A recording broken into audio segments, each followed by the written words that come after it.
First off, before I say anything else, I want to make it absolutely clear that under no circumstances should anyone play the elevator game to Otherworld. If you're curious about it, then please just stop. If you've tried it before and it didn't work, then please don't ever try it again. I tried it and now I'm pretty sure I'm fucked. Here's how it started. About a year ago, I was reading about the death of Elisa Lam and happened upon a couple of websites about the elevator game and a lot of conjecture that Elisa had been playing this game prior to her disappearance. For those of you not familiar with the case, she was later found dead in a water tank on top of the hotel where she was last spotted. Just prior, she'd been seen acting really strangely on one of the building's elevators. The CCTV of it is easily found if you're really interested, but anyway, that's what got me mildly interested in playing the elevator game. I read instructions for how to do it in a few different places. There are slightly different versions, I don't know why, and it creeped me out. I closed my browser and then honestly didn't think about it again for a few months until I happened upon a website article about it on this very website in May. It contained more information on the game than I'd seen in any one place before, and I became absolutely convinced the game was complete bullshit, being handed around the web as a quick way to get reads from people interested in Elisa Lam. The community that is obsessed with her is relentless, like they're really completely obsessed with her. I know because my boyfriend is one of them, and that's how I came to considering playing that game myself. My boyfriend is so sweet, he's kind, but he's also very into missing person stories, and the idea of the paranormal being a real thing. These are things I find mildly interesting every once in a while, but they're not always on my radar like they are for him. So one evening, when he wouldn't stop with the spooky Elisa theories, I asked him if he'd stop talking about it if I played the game and showed him it was fake. He agreed, and the bet was made. And that's when I knew he thought it was fake too. If he thought it was real, then there's no way he would have wanted me to play the game, which just goes to show how much of a distracting fantasy being interested in this stuff is for most people. Like, who would agree to the proposition that their girlfriend should play a game that could possibly result in them being stuck in another dimension forever? No one, that's who. Anyway, so I took notes on the game to take with me, and identified a building where I thought I wouldn't draw attention to myself in any way that might cause me to mess up the game's order, and thus be ruled invalid by my true believer boyfriend. I won't say which building because I wasn't supposed to be there, and they likely don't want the attention, but it's in downtown Atlanta where I live. Now, if you're familiar with the game at all, then you know that there are concrete steps you have to take in perfect order to do it right. These steps are consistent across every version of the game I've ever read. The only things that aren't consistent are the consequences of doing the steps wrong and exactly what Otherworld is actually like. As a result, I was able to plan with confidence, so there wouldn't be any question about doing it right or not later. It took about 20 minutes before I was able to take an elevator alone. It was a new elevator. The building was fairly new, and there was absolutely nothing creepy about it. No music in the elevator, nothing. So I started the steps of the game. Here they are. Enter the elevator from the first floor by yourself. If anyone else gets on, then understand that you cannot continue from the first floor, and wait until the elevator can be taken alone. 2. Press the button to the 4th floor. 3. Do not get out when the elevator reaches the 4th floor. Stay in the elevator, press the button for the 2nd floor. 4. Do not get out when you reach the 2nd floor. Stay on the elevator, and then press the button for the 6th floor. 5. Do not get out when you reach the 6th floor.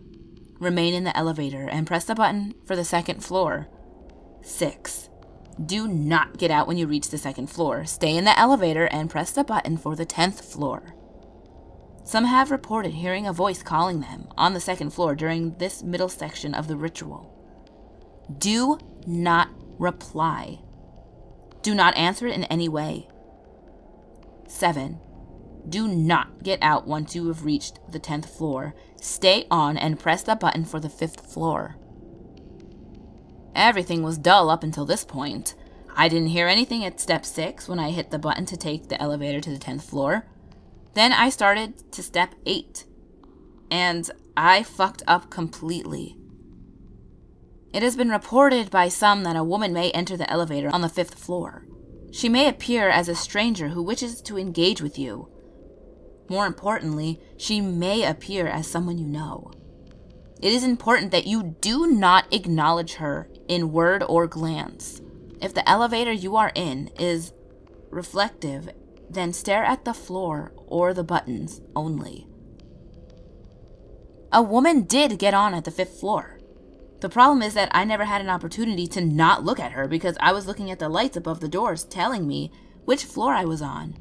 And it startled me when the elevator suddenly stopped. By then, I was already looking at the doors and she was getting on. This was so stupid of me. It's so obvious that I should have been facing the corner where the elevator buttons are, not staring at the lights telling me which floor I was on the whole time. I immediately thought, okay, no biggie. This is bullshit anyways. But I have to tell you, I was extremely nervous as I hit the button for the 1st floor, and the elevator started moving again. I made sure to look down at the floor, and that's when she started talking. She was a tiny thing. I'd seen that as she got on, and pretty. Her hair was a light blonde, and she had striking green eyes and freckles. She started talking about how there had just been an accident on the 5th floor, and asked if I would go back with her to help. This was totally nonsensical. She'd just gotten on the elevator in hopes that someone might be there and then go help. I didn't speak. It was too weird. No way I was gonna speak to her.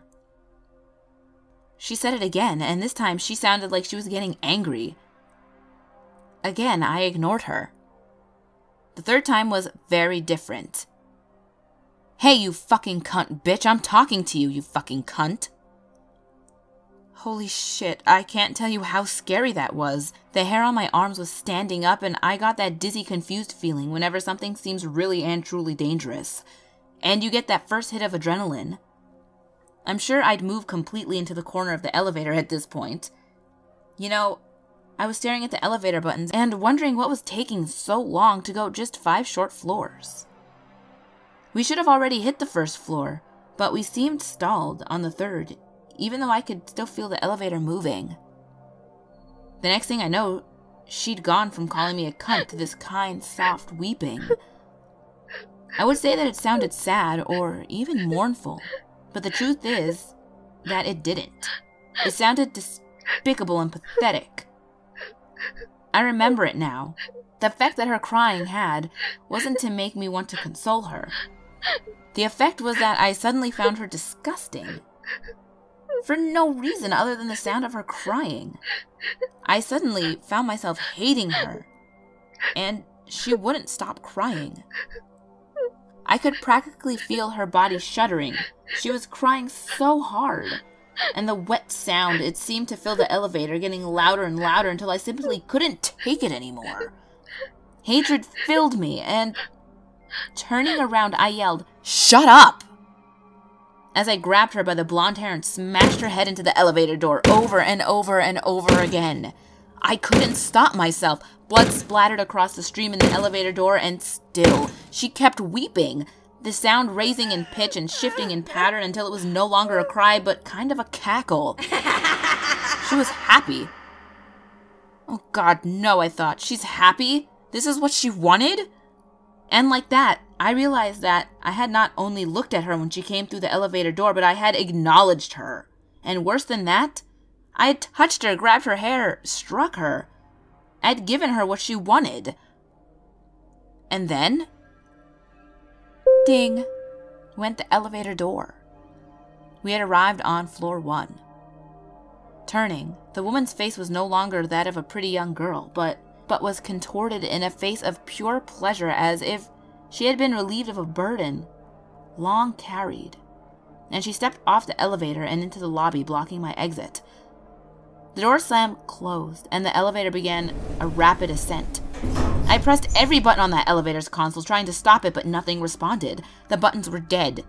Faster and faster the elevator ascended until, with a loud creak and a squeak of the cables, it came to a complete stop.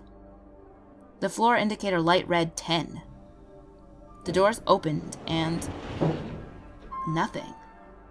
There was nothing. It was just the 10th floor of the building. On the right and left were offices with glass doors and windows. Inside, people answered phone calls or appeared to be in meetings. Just your basic stuff. I hit the elevator button for the first floor, and the elevator moved smoothly downward. At the lobby, I stepped out and walked quickly out of the building onto the street. I didn't know what in the hell I had just experienced, but I knew I didn't want any part of it. I immediately called my boyfriend and told him what happened on the elevator, and he just laughed and said that he didn't believe me. He compared what I told him to the things he read about Elisa Lam. He wouldn't listen to me at all. So caught up in his little spooky fantasy that all he could do was try to pick my story apart with the bullshit he'd read on the internet forums. He said that what happened to me was impossible and that I was just making stuff up to try to win our bet. I hung up and shut off my phone. This is the part I need you to really listen to. This is the part that matters. The next morning, after going to sleep in my own bed, I opened my eyes and I was standing in the middle of an office building of some kind, fully dressed. The light was dim, and as I peered out the window, I saw what I can only describe as a dead city. A faint dim light on the horizon illuminated everything with a crimson sheen that glimmered like a greasy film in the low light. There was no sound. I don't mean it was quiet, I mean the place was absent of sound. Ahead of me was an elevator, and the floor indicator read 10. I pushed the down button to call the elevator in such a panic that sweat seemed to instantly cover my body. The elevator arrived. The door opened. I got on, and it took me down to the lobby where the low red light was gone, and in its place was the normal lobby I had seen the day before, and it was morning. This has happened every night and morning for the past 10 nights. During the day when I'm out of my apartment, I see the blonde girl's face in every crowd, but she always disappears once I try to focus on her. On the 6th morning that I found myself in the building, the elevator quit working, and I took the stairs down to the lobby. And I've had to take the stairs every night since, but they get longer and longer. Yesterday morning, after walking down at least 50 flights of steps, I opened the stairwell door at the floor I was on, and I was back at the 10th floor. It took what seemed like hours to finally get out after that. I'm afraid that after tonight I'll be trapped. I can feel it in my bones that this is it. I will never be able to get out again.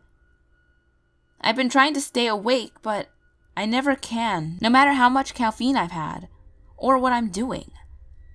Even worse, I saw the pretty young girl with the blonde hair 2 nights ago on the stairwell. I didn't see her clearly, but more like out of the corner of my eye below me, and I can hear light footsteps. She's there. She's in the building with me. She has something in store for me, I'm sure of it. Please, do not play this game. It will be the end of you. Otherworld isn't something to be fucked around with like a hobby or a spooky thing to try on a dare. It's a prison. And when I finally fall asleep, I know I will become its most recent resident.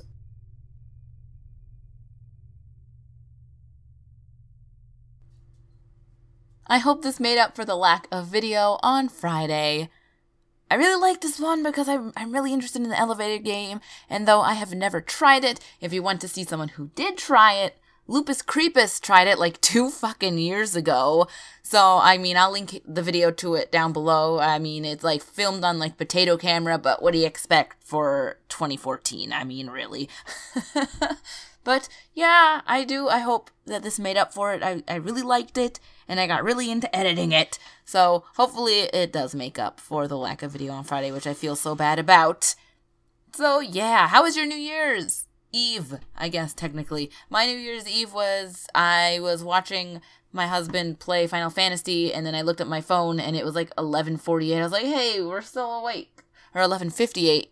And then I went to Facebook and watched the ball drop live. I was like, yay. That was pretty much the end of it. And then I went back to watching him play for a little while. Then we went to sleep. Yay, adulting. So, yeah. But as always, ghouls, the last video will be on the top left. The next video will be on the bottom left. All my social medias are on the screen, as well as in the description box below. And remember, there's always someone or something watching you.